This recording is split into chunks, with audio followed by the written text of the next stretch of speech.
بسم الله الرحمن الرحيم. اللهم صل على محمد وعلى آله وأصحابه. لما نبدأ Soomaaliyeed والسلام يا ملك استضافة عالم كتشوغان. waxaan rabaa su'aalo badan oo qalbigooda ka buuxaya inaan uga jawaabo.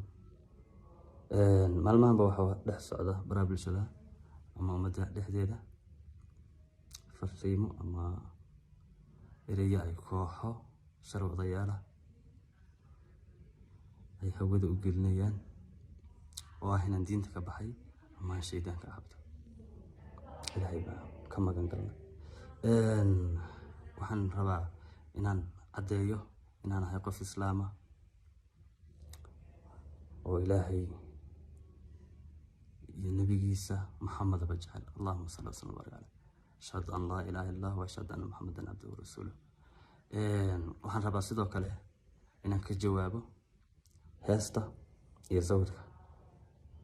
sawirku kaliya wuxuu iga ahaa xirimaad ama style aan ku arkay sawirada social media lagu isticmaalo, dadna sidaa darteed aan iska samaystay oo sidii unana u xirtay.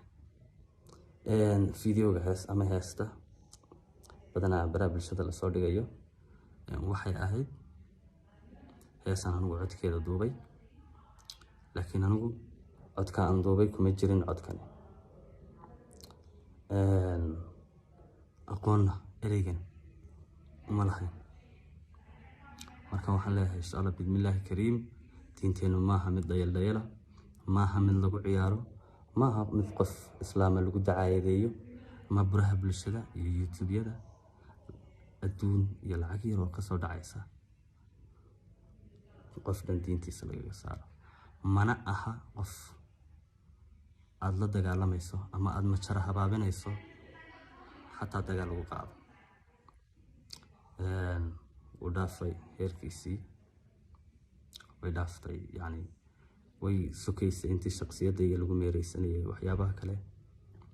waxaan leeyahay in diinta lagu ciyaarin. ashhadu an la ilaha illa allah wa ashhadu anna muhammadan abduhu wa rasuluhu.